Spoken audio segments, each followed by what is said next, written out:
Hi friends, ಇವತ್ತು ನಾವು ಸಿಹಿ ಕುಂಬಳಕಾಯಿ ಪಲ್ಯ ಮಾಡೋಣ ಅಂತ ಇದ್ದೀವಿ. ಇದನ್ನ ನಮ್ಮ ಕಡೆ ಎಲ್ಲ ಚೇಣಿಕಾಯಿ ಅಂತ ಕರಿತೀವಿ, ಅಥವಾ ಒಬ್ಬರೊಬ್ಬರು ಕುಂಬಳಕಾಯಿ ಅಂತಲೂ ಕರೀತಾರೆ, ಅಥವಾ ಸ್ವೀಟ್ ಕುಂಬಳಕಾಯಿ ಅಂತಲೂ ಕರಿತೀವಿ. ಅದು ಹೇಗಿರುತ್ತೆ ಅಂತ ಹೇಳಿ ತೋರಿಸ್ತೀನಿ ನೋಡಿ. ನಿಮ್ಮ ಕಡೆ ಏನಂತ ಕರಿತೀರಾ ಅಂತೇಳಿ ಹಾಗೆ ಕಮೆಂಟ್ ಮಾಡಿ ತಿಳಿಸಿ. ನೋಡಿ, ಕಾಯಿ ಈ ಥರ ಇದೆ. ಇದನ್ನ ನಮಗೆ ಒಬ್ಬರು ಕೊಟ್ಟಿದ್ದು, ಅಂದರೆ ನಮ್ಮ ಮನೇಲಿ ಬೆಳೆದಿರುತ್ತಲ್ಲ ಅಥವಾ ದುಡ್ಡು ಕೊಟ್ಟು ತಂದಿದ್ದಲ್ಲ. ಹೀಗೆ ನಮ್ಮ ಅಕ್ಕ ಗಣತಿಗಂತ ಹೋದಾಗ ಒಬ್ಬರು ಮನೇಲಿ ಬೆಳೆದಿದ್ರು ಅಂತೇಳಿ ಕೊಟ್ಟರು. ಬಟ್ ನಾವು ತಿಂತಿದ್ವಿ ಅವಾಗೆಲ್ಲ, ತುಂಬ ನಾವೇ ಬೆಳೀತಾ ಇದ್ವಿ. ಬಟ್ ಇತ್ತೀಚೆಗೆ ನಾವೆಲ್ಲೂ ತುಂಬ ಟೈಮ್ ಆಗಿತ್ತು ತಿಂದಿರಲಿಲ್ಲ, ಕೊಟ್ಟಿದ್ರಲ್ಲ ಅಂತ ಹೇಳ್ಕೊಂಡು ಇದನ್ನ ಪಲ್ಯ ಮಾಡಿದರೆ ಚೆನ್ನಾಗಿರುತ್ತೆ.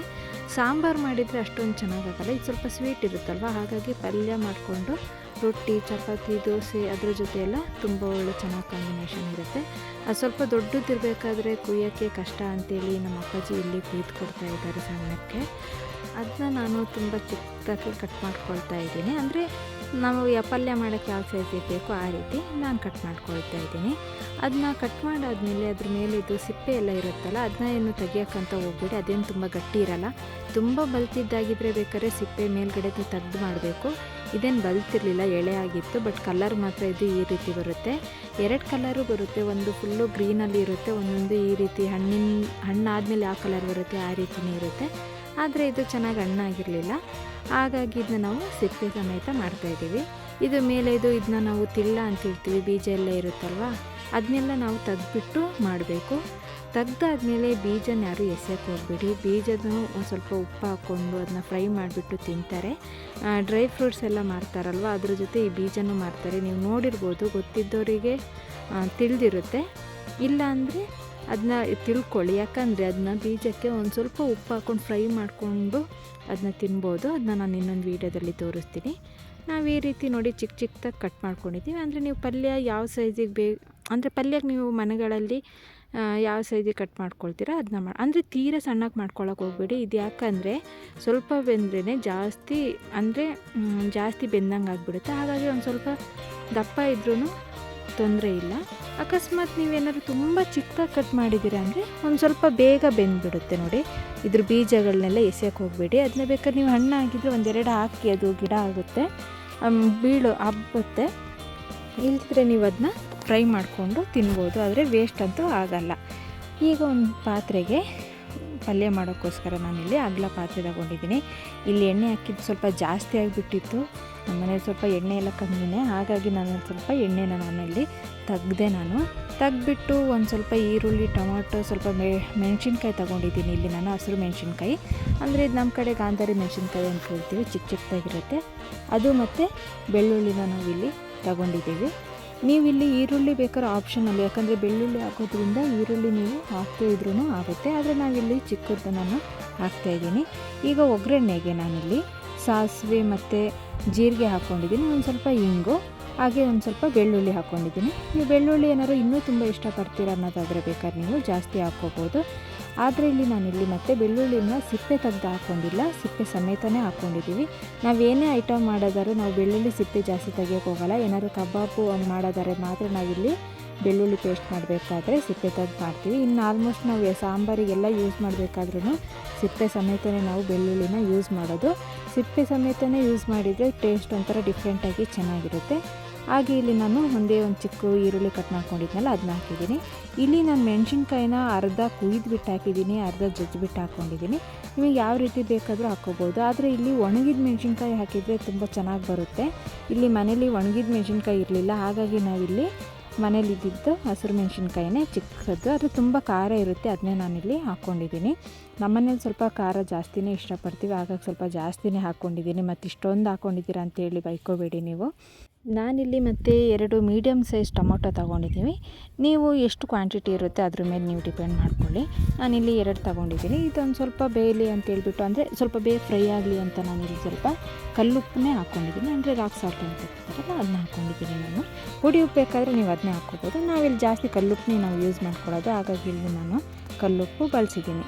ಒಂದು ಸ್ವಲ್ಪ ಟೊಮೊಟೊ ಎಲ್ಲ ಫ್ರೈ ಆದಮೇಲೆ ನೀವು ಅದನ್ನ, ಅಂದರೆ ಕುಂಬಳಕಾಯಿ, ಸಿಹಿ ಕುಂಬಳಕಾಯಿ ಅದನ್ನೇನು ಕಟ್ ಮಾಡಿ ಇಟ್ಕೊಂಡಿರ್ತೀರಲ್ಲ, ನಾನು ಅದನ್ನ ಸ್ವಲ್ಪ ಫಸ್ಟೇ ವಾಶ್ ಮಾಡಿಬಿಟ್ಟು ಒಂದು ಪಾತ್ರೆಗೆ ಎತ್ತಿಟ್ಕೊಂಡಿದ್ದೆ. ಅದನ್ನ ನನಗೆ ಇಲ್ಲಿ ಹಾಕ್ಕೊಂಡಿದ್ದೀನಿ. ಒಂದು ಸ್ವಲ್ಪ ಫ್ರೈ ಆದರೆ ಸಾಕು. ಇಲ್ಲಿ ಟೊಮೊಟೊ ಏನು ಜಾಸ್ತಿ ಫ್ರೈ ಆಗಬೇಕು ಅಂತೇನಿಲ್ಲ. ಈಗ ನಾನಿಲ್ಲಿ ಅಂದರೆ ತೊಳೆದಿಟ್ಕೊಂಡಿದ್ದು ಬೇರೆ ಒಂದು ಪಾತ್ರೆಗೆ ನಾನು ಫಸ್ಟೇ ಅದನ್ನ ನಾನಿಲ್ಲಿ ಡೈರೆಕ್ಟಾಗಿ ಹಾಕ್ತಾಯಿದ್ದೀನಿ ಎಲ್ಲ ಒಟ್ಟಿಗೆ. ಇದು ಹಾಕಿದ ಮೇಲೆ ಒಂದು ಸ್ವಲ್ಪ ತಿರುಗಿಸಿ, ಇಲ್ದಿದ್ರೆ ನೀವು ಪರವಾಗಿಲ್ಲ ತಿರುಗ್ಸೋಕ್ಕೂ ಮುಂಚೆನೇ ನೀವಿಲ್ಲಿ ಅಂದರೆ ರುಚಿಗೆ ಎಷ್ಟು ಬೇಕಷ್ಟು ಉಪ್ಪು ಹಾಕ್ಕೊಂಡು, ನಾನು ಫಸ್ಟೇ ಒಂದು ಸ್ವಲ್ಪ ಹಾಕಿದ್ರಿಂದ ಇಲ್ಲಿ ನಾನು ಸ್ವಲ್ಪನೇ ಉಪ್ಪು ಹಾಕ್ಕೊಳ್ತಾ ಇದ್ದೀನಿ. ಒಂದು ಸ್ವಲ್ಪ ಉಪ್ಪು ಹಾಕಿದ ಮೇಲೆ ಅರಿಶಿನ, ಧನಿಯಾ ಪುಡಿ ಮತ್ತು ನಿಮ್ಗೇನಾದ್ರು ಖಾರ ಏನಾದ್ರು ಕಮ್ಮಿ ಆಗಿದೆ ಅಂತೇಳಿದರೆ ಖಾರ ಹಾಕ್ಕೊಳ್ಳಿ, ಅಂದರೆ ಖಾರ ಪುಡಿ ಹಾಕ್ಕೊಳ್ಳಿ. ನೀವೇನಾದ್ರು ಖಾರ ಪುಡಿ ಹಾಕಲಿಲ್ಲ ಅಂದರೆ ನಾನು ಹೇಳಿದ್ನಲ್ಲ ಒಣಮೆಣ್ಸಿನ್ಕಾಯಿನೇ ಅದನ್ನೇ ಒಂದು 5-10 ಹಾಕ್ಕೊಂಡ್ರೆ ಅದೇ ಸಾಕು ಖಾರಕ್ಕೆ. ನಮಗೆ ಇಲ್ಲಿ ಖಾರದ ಪುಡಿ ಒಂದು ಸ್ವಲ್ಪ ಕಡಿಮೆ ಆಯಿತು, ನಾನಾದರೆ ಈಗ ಇಲ್ಲಿ ಹಾಕ್ಕೊಳ್ತಾ ಇಲ್ಲ, ಯಾಕಂದರೆ ಒಂದು ಸ್ವಲ್ಪ ಎಲ್ಲ ಸ್ವಲ್ಪ ಫ್ರೈ ಆದಮೇಲೆ ನೋಡೋಣ ಆವಾಗ ಖಾರಕ್ಕೆ ಹೆಂಗಾಗುತ್ತೆ ಅದ್ರ ಮೇಲೆ ಹಾಕ್ಕೊಳ್ಳೋಣ ಅಂತ ಸುಮ್ಮನಾದೆ. ಇದು ಸ್ವಲ್ಪ ಪೆಪ್ಪರ್ ಪೌಡರು, ಸ್ವಲ್ಪ ಇದು ಧನಿಯಾ ಪುಡಿ, ಹಾಗೆ ನಾನು ಇಲ್ಲೊಂದು ಸ್ವಲ್ಪ ಕಾಳು ಮೆಣಸು ಪುಡಿನ ನಾನು ಸ್ವಲ್ಪ ಹಾಕ್ಕೊಂಡು ಚೆನ್ನಾಗಿ ತಿರುಗಿಸಿದ್ದೀನಿ. ನೀವು ಇದನ್ನ ಒಂದು ನೆನಪಿಟ್ಕೊಳ್ಳಿ, ಕುಕ್ಕರಲ್ಲಿ ಕೂಗಿಸ್ಬೇಕಾದ್ರೆ ಅಕಸ್ಮಾತ್ ಕುಕ್ಕರಲ್ಲಿ ನೀವು ಮಾಡೋದಾದರೆ 2 ವಿಷಲ್ ಅಂತೂ ಕೂಗ್ಸೋಕ್ಕೆ ಹೋಗ್ಬೇಡಿ, 1 ವಿಷಲ್ಲೇ ಸಾಕಾಗಿಬಿಡುತ್ತೆ. 1 ವಿಷಲ್ ನೀವೇನಾದ್ರು ಕೂಗಿಸ್ತೀರ ಅಂತೇಳಿದ್ರು ಕೂಗಿಸಿದ ಕೂಡಲೇ ತೆಗ್ದುಬಿಡಿ, ಯಾಕಂದರೆ ಅದೆಲ್ಲ ಏರ್ ಹೋದ್ಮೇಲೆ ನೀವು ತೆಗಿತೀರಾ ಅಂತೇಳಿದರೆ ಅದು ಮಿಲ್ದೋಗ್ಬಿಟ್ಟಿರುತ್ತೆ. ಯಾಕಂದರೆ ಇದು ಬೇಗ ಬೇಯುತ್ತೆ, ಅದ್ರ ಬದಲು ನೀವು ಪಾತ್ರೆಯೇ ಬೇಗನೆ ಮಾಡ್ಕೋಬೋದು, ಒಂದು 2-3 ನಿಮಿಷಕ್ಕಂತೂ ಬೆಂದೋಗ್ಬಿಡುತ್ತೆ. ಅಕಸ್ಮಾತ್ ಇದೊಂದು ಚೂರು ನೀವು ಏನಾದ್ರು ಆಯಿಲ್ ಒಂದು ಸ್ವಲ್ಪ ಕಮ್ಮಿ ಆಯಿತು, ಇಲ್ಲೊಂದು ಸ್ವಲ್ಪ ನೀರು ಬಿಡುತ್ತೆ, ನೀವೇನು ಈಗಲೇ ನೀರು ಹಾಕಬೇಕು ಅಂತೇನಿಲ್ಲ. ಇಲ್ಲಾಂದರೆ ನೀವು ಒಂದೇ ಸಲ ನೀರು ಹಾಕಿ ಬೇಯಕ್ಕಿಟ್ರೂ ಏನು ತೊಂದರೆ ಇಲ್ಲ, ಯಾಕಂದರೆ ಒಗ್ಗರಣೆ ಫಸ್ಟೇ ಮಾಡಿರೋದ್ರಿಂದ ಏನು ತೊಂದರೆ ಆಗೋಲ್ಲ. ನೀವು ನೀರು ಹಾಕ್ಕೊಳ್ಳೋದಾದರೆ ಅಥವಾ ಅಂದರೆ ಫ್ರೈ ಅಂದರೆ ಸ್ವಲ್ಪನೂ ಗೊಜ್ಜು ಬೇಡ ಅನ್ನೋದಾದರೆ ನೀವೇನು ನೀರು ಹಾಕೋ ಅವಶ್ಯಕತೆಯೇ ಇಲ್ಲ. ಬೇಕಾದ್ರೆ ಸ್ವಲ್ಪ ನಿಮಗೆ ಗೊಜ್ಜು ಟೈಪ್ ಬೇಕು, ಈ ರೊಟ್ಟಿ ಚಪಾತಿಗೆಲ್ಲ ಒಂದು ಸ್ವಲ್ಪ ಗೊಜ್ಜು ಟೈಪ್ ಬೇಕು ಅಂದರೆ ಈಗಲೇ ನೀವು ಬೇಯಬೇಕಾದ್ರೇ ಒಂದು ಸ್ವಲ್ಪ ಒಂದು ಲೋಟ ಅಂದರೆ ಚಿಕ್ಕ ಲೋಟದಲ್ಲಿ 1 ಲೋಟ ಬೇಕಾದರೆ ನೀರು ಹಾಕ್ಕೊಂಡು ನೀವು ಒಂದೇ ಸಲ ಬೇಯೋಕ್ಕಂತ ಇಟ್ಬಿಡಿ. ಇಲ್ಲ ಕುಕ್ಕರಲ್ಲಿ ಕೂಗ್ಸೋದಾದ್ರೆ 1 ವಿಷಲ್ ಕೂಗಿಸ್ಬಿಟ್ಟು ತಕ್ಷಣ ತೆಗ್ದುಬಿಡಿ ನೀವು. ಈಗ ನೋಡಿ ನಾವು ಈ ಥರ ಬೇಯಿಸಾದ್ಮೇಲೆ ಸ್ವಲ್ಪ ಮುಚ್ಚಾಕ್ಬಿಟ್ಟು ಚೆನ್ನಾಗಿ ಬೇಯಿಸಿದ್ದೀವಿ. ಈ ಕಡೆ ಇಲ್ಲಿ ಒಂದು ನಮ್ಮ ಮಮ್ಮಿ ರೊಟ್ಟಿ ಮಾಡ್ತಿದ್ದಾರೆ, ಈ ಪಲ್ಯಕ್ಕೆ ರೊಟ್ಟಿ ಚೆನ್ನಾಗಿ ಕಾಂಬಿನೇಷನ್ ಆಗುತ್ತೆ, ಹಾಗಾಗಿ ಇಲ್ಲಿ ಅಕ್ಕಿ ರೊಟ್ಟಿ ಮಾಡ್ತಾಯಿದ್ದಾರೆ. ಅಕ್ಕಿ ರೊಟ್ಟಿ ಮಾಡೋದಂದರೆ ನಮ್ಮ ಮಮ್ಮಿಗೆ ತುಂಬಾ ಕಷ್ಟ, ಯಾಕಂದರೆ ಗ್ಯಾಸಲ್ಲಿ ಮಾಡೋದಾದ್ರೆ ತುಂಬ ಹೊತ್ತಾಗ್ಬಿಡುತ್ತೆ. ಅಕಸ್ಮಾತ್ ನಾವು ಇಲ್ಲಿ ಸೌದೆ ಒಲೆಯಲ್ಲಿ ಮಾಡೋದಾದರೆ ಬೇಗ ಆಗ್ತಾಯಿತ್ತು, ಹಾಗಾಗಿ ನಮ್ಮ ಮಮ್ಮಿ ಸ್ವಲ್ಪ ರೊಟ್ಟಿ ಮಾಡೋದ್ರಲ್ಲೆಲ್ಲ ಸ್ವಲ್ಪ ಹಿಂದೆ ಮುಂದೆ ಮಾಡ್ತಾರೆ, ಬೈತಿರ್ತಾರೆ ಲೇಟ್ ಆಗುತ್ತೆ, ಯಾರು ಗಂಟುಗಟ್ಟಲೆ ಮಾಡ್ತಾಯಿರ್ತಾರೆ ಅಂತೇಳ್ಬಿಟ್ಟು. ಯಾಕಂದರೆ ಅಕ್ಕಿ ರೊಟ್ಟಿನೇ ಹೀಗೆ ನಮ್ಮ ಕಡೆ ಮಾಡೋದಾದರೆ ಗೊತ್ತಿರುತ್ತೆ ಮಲೆನಾಡು ಸೈಡ್ ಅವರಿಗೆ ಹೇಗೆ ಮಾಡ್ತಾರೆ ಅಂತೇಳಿ. ನೋಡಿ ಈ ರೀತಿ ಅಂದರೆ ಅನ್ನ ಮತ್ತು ಅಕ್ಕಿ ಹಿಟ್ಟು ಉಪ್ಪೆಲ್ಲ ಹಾಕ್ಬಿಟ್ಟು ಚೆನ್ನಾಗಿ ಕಲಿಸ್ಬಿಟ್ಟು ನೋಡಿ ಅದಕ್ಕೆ ಆಮೇಲೆ ಈ ರೀತಿ ಕೈಯಲ್ಲಿ ಮಾಡೋದು. ನಾನು ಈ ಕಡೆ ಹಂಚೆಲ್ಲ ಕಾಯೋಕೆ ಇಟ್ಟಿದ್ದೆ, ಒಂದು ಕಡೆ ಅದು ಬೇಯ್ತಾ ಇತ್ತು, ಅಂದರೆ ಒಂದು ಸ್ವಲ್ಪ ಫ್ರೈ ಆಗಲಿ ಅಂತ ಬಿಟ್ಟಿದ್ದೆ. ಈಗ ಇಲ್ಲಿ ಹಂಚಿಗೆ ನಾವಿಲ್ಲಿ ಫಸ್ಟೇ ಬೇಯೋಕ್ಕಿಟ್ಟು ಅಂದರೆ ಕಾಯಬೇಕು ಈ ರೊಟ್ಟಿ ಹಾಕಬೇಕಾದ್ರೆ, ಇಲ್ದಿದ್ರೆ ಅದು ಚೆನ್ನಾಗಾಗಲ್ಲ, ರೊಟ್ಟಿ ಚೆನ್ನಾಗಿ ಬೇಯಲ್ಲ. ಹಾಗಾಗಿ ಈ ಕಡೆ ರೊಟ್ಟಿ ಹಾಕಬೇಕಾದ್ರೇ ಒಂದು ಸ್ವಲ್ಪ ಲೇಟ್ ಆಗುತ್ತೆ ತಟ್ಟಬೇಕಾದ್ರೆ. ಹಂಚಿ ಈ ಕಡೆ ಕಾಯೋಕ್ಕಿಟ್ಟಿದ್ನಲ್ಲ ಇದಕ್ಕೆ ತಂದು ಅಮ್ಮ ಹಾಕಿದ್ರು ನೋಡಿ. ಈ ಥರ ಹಂಚಿಗೆ ಹಾಕಿದ ಮೇಲೆ ನೀವು ತಕ್ಷಣ ತೆಗಿಯೋಕ್ಕೆ ಹೋಗಬೇಡಿ, ಇಲ್ದಿದ್ರೆ ಎಲ್ಲ ಮುರಿದೋಗ್ಬಿಡುತ್ತೆ ಈ ರೊಟ್ಟಿ, ಅವಾಗವಾಗಲೇ ತೆಗಿಯೋಕ್ಕೆ ಹೋಗಬಾರ್ದು. ಹಂಚಿಗೆ ಹಾಕಿದ ಮೇಲೆ ಅದು ನೀರೆಲ್ಲ ಮೇಲ್ಗಡೆ ಕಾಣ್ತಾ ಇರುತ್ತೆ, ಅದೆಲ್ಲ ಕಾಣೆ ಆದಮೇಲೆ ಅಂದರೆ ಎಲ್ಲ ಆವಿ ಆದಮೇಲೆ ನೀವು ಇನ್ನೊಂದು ಸೈಡಿಗೆ ಮಗ್ಚಾಕಬೇಕು.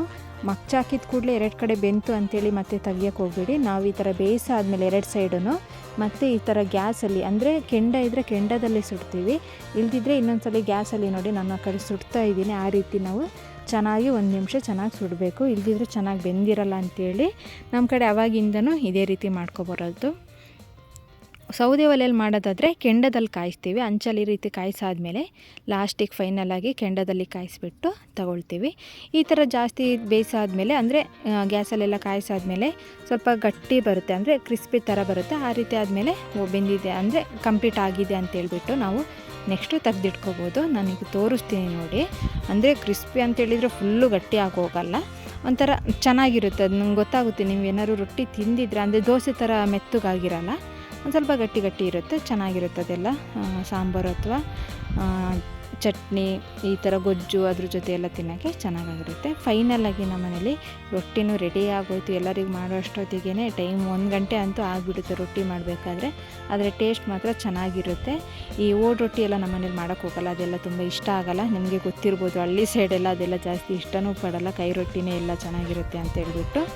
ಫೈನಲಾಗಿ ನೋಡಿ ರೊಟ್ಟಿ ಒಂದು ಕಾಯಿಸಿದ್ದು ಕಾಯಿಸೋದೇ ಇಷ್ಟೊತ್ತಾಯಿತು ನೋಡಿ. ಒಂದು ರೊಟ್ಟಿ ಫೈನಲಾಗಿ ನೋಡಿ ಇಷ್ಟ ಆಗಿದೆ, ಅದು ತುಂಬ ಸೀದಿದೆ ಅಂದ್ಕೋಬೇಡಿ, ಅದು ಕಾಯಿಸುವಾಗನೇ ಅದು ಆ ರೀತಿ ಆಗುತ್ತೆ. ಆ ರೀತಿ ಬಂದ್ರೇ ಚೆನ್ನಾಗಿ ಟೇಸ್ಟ್ ಆಗಿದೆ, ಅಂದರೆ ಬೆಂದಿದೆ, ಚೆನ್ನಾಗಿ ಟೇಸ್ಟ್ ಬರುತ್ತೆ ತಿನ್ನಬೇಕಾದ್ರೂ ನೋಡಿ. ಈಗ ನಮ್ಮ ಮಮ್ಮಿ ನೆಕ್ಸ್ಟ್ ಒಂದೊಂದು ರೊಟ್ಟಿ ಮಾಡಿ ಹಾಕ್ತಾಯಿದ್ರು, ನಾನು ಬೇಯಿಸ್ತಾ ಇದ್ದೆ, ಬೇರೆ ಕೆಲಸ ಮಾಡೋರು ಅದನ್ನ ಮಾಡ್ತಾಯಿದ್ರು. ಫೈನಲಾಗಿ ಒಂದು 8-9 ರೊಟ್ಟಿ ಮಾಡಿದ್ವಿ. ದೊಡ್ಡವರಾದರೆ 1-2 ರೊಟ್ಟಿ ತಿಂತಾರಷ್ಟೇ. ಅಂದರೆ ಯಾಕಂದರೆ ಇದು ತುಂಬ ತೆಳುಗೆ ಬರೋಲ್ಲ, ಒಂದು ಸ್ವಲ್ಪ ದಪ್ಪನೇ ಬರೋದು, ತುಂಬ ತೆಳು ಮಾಡೋಕ್ಕಾಗಲ್ಲ ಇದು ಕೈಯಲ್ಲಿ ಮಾಡೋದ್ರಿಂದ. ಮಿಷಿನಲ್ಲಿ ಏನಾದ್ರು ಮಾಡಿದರೆ ಒಂದು ಸ್ವಲ್ಪ ತೆಳ್ಳಗೆ ಮಾಡ್ಬೋದು, ಇದು ಕೈಯಲ್ಲಿ ಮಾಡೋದ್ರಿಂದ ತುಂಬ ತೆಳ್ಳಗಂತೂ ಆಗೋಲ್ಲ. ಹಾಗಾಗಿ ಒಂದು ದೊಡ್ಡವರು ಹೆಂಗೆ ತಿಂದರೂ ಒಂದು 3 ತಿನ್ಬೋದು ಅಷ್ಟೇ. ನಮ್ಮ ಮನೇಲಿ ನಮ್ಮ ಅಪ್ಪಾಜಿಯವರೆಲ್ಲ 2 ತಿನ್ನೋದ್ರಲ್ಲೇ ಲಾಸ್ಟು. ನೋಡಿ ಪಲ್ಯ ಫೈನಲಾಗಿ ಇಷ್ಟ ಆಗಿದೆ. ನಾನೊಂದು ಸ್ವಲ್ಪ ಇಲ್ಲಿ ಲಾಸ್ಟಿಗೆ ಖಾರ ಪುಡಿ ಹಾಕ್ತೆ, ಯಾಕಂದರೆ ಕಮ್ಮಿ ಆದಂಗೆ ಅನ್ನಿಸ್ತು ಖಾರ, ಯಾಕಂದರೆ ನಮ್ಮ ಮನೇಲಿ ಜಾಸ್ತಿ ಖಾರ ತಿನ್ನೋದ್ರಿಂದ. ಹಾಗೆ ಇದು ಒಂದು ಸ್ವಲ್ಪ ಸ್ವೀಟ್ ಇರೋದ್ರಿಂದ ನಾನಿಲ್ಲಿ ಸ್ವಲ್ಪ ಖಾರದ ಪುಡಿನ ನಾನು ಮತ್ತೆ ಹಾಕಿದ್ದೀನಿ.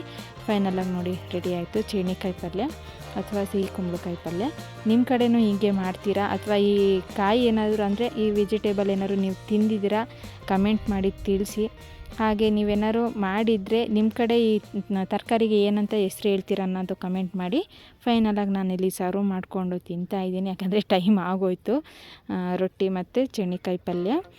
ನಿಮಗೂ ಏನಾದರೂ ಈ ವಿಡಿಯೋ ಇಷ್ಟ ಆಗಿದ್ದರೆ ಪ್ಲೀಸ್ ಲೈಕ್, ಶೇರ್ ಹಾಗೆ ಕಮೆಂಟ್ ಮಾಡಿ. ಹಾಗೆ ನಮಗೆ ಸಪೋರ್ಟ್ ಮಾಡಿ. ತಿಂಡಿ ಮಾತ್ರ ಸಖತ್ತಾಗಿ ಚೆನ್ನಾಗಿ ಬಂದಿತ್ತು ಪಲ್ಯ ರೊಟ್ಟಿ ಜೊತೆ. ನಾನಂತೂ ತಿಂದೆ, ಟೇಸ್ಟ್ ಮಾಡಿದ್ದೀನಿ. ನಿಮಗೆ ಏನಾರು ಇದು ಗೊತ್ತಿದ್ದರೆ ಒಂದ್ಸಲಿ ಟೇಸ್ಟ್ ಮಾಡಿ, ಅಂದರೆ ಪಲ್ಯ ಮಾಡಿ ಟ್ರೈ ಮಾಡಿ, ಸಾಂಬಾರು ಮಾಡೋಕ್ಕೆ ಹೋಗಬೇಡಿ. ಪಲ್ಯಕ್ಕೆ ರೊಟ್ಟಿ ಅಂತೂ ಹೇಳಿ ಮಾಡಿಸಿದ್ದು ಕಾಂಬಿನೇಷನ್ನು, ನೀವು ಟ್ರೈ ಮಾಡಲೇಬೇಕು. ಇದಂತೂ ಸಖತ್ತಾಗಿತ್ತು. ಇದಾಗಿತ್ತು ಇವತ್ತಿನ ವಿಡಿಯೋ. ಈ ವಿಡಿಯೋ ಏನಾದರೂ ನಿಮಗೆ ಇಷ್ಟ ಆಗಿದ್ದರೆ ಪ್ಲೀಸ್ ಲೈಕ್, ಶೇರ್ ಹಾಗೆ ಕಮೆಂಟ್ ಮಾಡಿ ತಿಳಿಸಿ. Thanks for watching.